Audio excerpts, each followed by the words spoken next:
I landed in Ladakh this morning and the first people I came across were Nima Goos Goos. These four girls are bringing authentic Ladakhi culture to you in face of tea and the pesto sauce. The best part, all of this is sourced from the local farmers. I'm here to tell you the story of these four girls and learn more about what they do. One of the fascinating things I found about this story was how all these four girls never knew each other until before 2019. They met at a Naropa Fellowship which they were pursuing here in Ladakh. And the idea of Nima Goos Goos was born at one of the field visits. What was this field visit about? Let's learn from Rinzen. We went for a design thinking class and we were in the same group. And the design thinking class was supposed to happen in Leh Market, in which we had to Leh Main Market. Right. In which we had to look at what are the problems that exist in the market and see opportunity after that. So we just randomly walked in the market, just seeing what are the problems. Right. And then we realized that okay, all the shelf is full of products from outside, and none of the products that we grow over here, like barley, buckwheat, or local products. local products are absent. Right. And even if they're present, they're on the street, like street vendors, and not with good packaging. Right. Usually people when they come to Ladakh, they would take something as a souvenir, and it has to be in a good packaging. So we were like, okay, this is a problem, and this is. Is that what you learned at the fellowship? That is not what we learned, but we realized during that class, Okay. and we all four share the same passion of promoting Ladakhi. So were you four in the same group? Yeah, two of us were, and they were in different. But when we came You just together, hijacked them. we came together and then we were discussing. And then why we formed the group is because we were realistic in the sense that if it's all four Ladakhis, our business Makes will sense. sustain. Yeah. So what is it that I'm working with right now? That's our barley. Tell us something about it. Like what is it all about? So barley, basically, we have a tendency. Barley is actually our staple food. We make soup. So We make soup. Khulak. Khulak is we mix it with butter tea, and then we make a dough, and then we just eat it. Okay. So sort of our staple. That's staple diet. That's yeah, very staple. that's a Right? breakfast. That's yeah. the breakfast out here. Okay. And then we also roasted them, and then we add all this apricot kernel and everything. And so you just take these leaves and make tea out of it? The greens, yes. These are the grains, Greens, and stinging nettle is the leaf. leaves, yeah. Okay. Yeah. Okay. These greens are also roasted on a wood fire.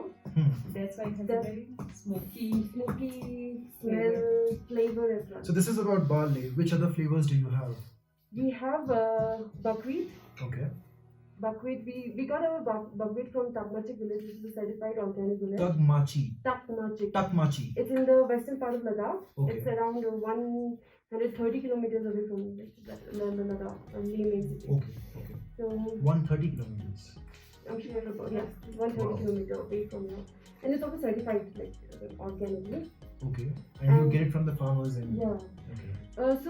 So just to stop it here, to help people understand what is buckwheat, what is it called in Hindi? Just say that.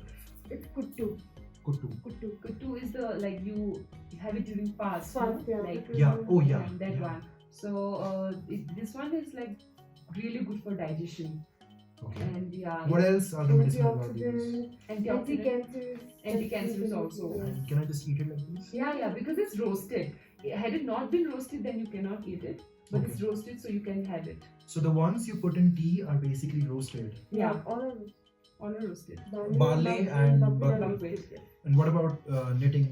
Nettle is Nettle. we just when we forage it, we go to higher altitude places, G. and then that is the place where we get the best nettles. Yeah. And where we have to wear thick gloves when we forage it because it has small thorns in it, which is not visible with our eyes. Naked eyes. Yeah. No, I think I can see them.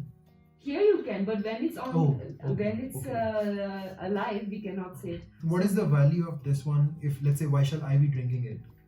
This one is really, especially if you are staying in colder regions like Ladakh or other Himalayan region. This one is really good for winters. It keeps you warm. And then apart from that, again, it has antioxidant properties. But we have winters in this part of the country. Yeah, but then it is good for blood pressure also. Right. So anyone who lives in a winter Yeah, season yeah. can Winter is have good, Yeah. Okay. Also, it has a natural sweet flavor to Yeah. it. So do you guys just go and buy it from the farmers, or do the farmers give it to you here in Leh? How does that work? How are you procuring So basically? from Takmachik we have our contact already with the farmers. So we procure from. I think one of you is from Takmachik. No? Yes, she's She from can talk, Takmachik. yeah. So what is it so special about Takmachik that people are growing these things, and what is it coming out from? So Takmachik? geographically, Karnataka is basically famous for this buckwheat only. This is Kuttu. one, yeah, Okay, kuttu, yeah. हाँ. And then it is also Is famous. it just one question? Is it grown as a tea, or is it just No, it's grown? grown as a Yeah, it's grown as a crop, cereal, and then you guys make tea out of it. Yes, Cool. and then we have like apricots, apples, walnuts growing in And Takmachik. Takmachik is western Ladakh. Yeah, it's located in And the western warmer. part of it, and it is the elevation is warmer than comparison to the eastern part of it. Okay. So that's why it grows over there. And not only in Takmachik, it grows in villages like Domkar as well. Okay. And So it's basically, all these It's things are extended, procured yes. locally from local farmers somewhere yes, in Ladakh yes, itself. Yes. So this is what you procure from Takmachik. Yes. Where do you get all these other things? We get nettles from Rumbak, which Rumbak, is around, Shang, Which is in Hemis National Park. Hemis National Oh, Park. okay. Yeah, so Wow, okay. so we I have really want to visit Hemis. yeah, Hemis National Park. Also because So is we it have- grown commercially there, or No, government no, no, is?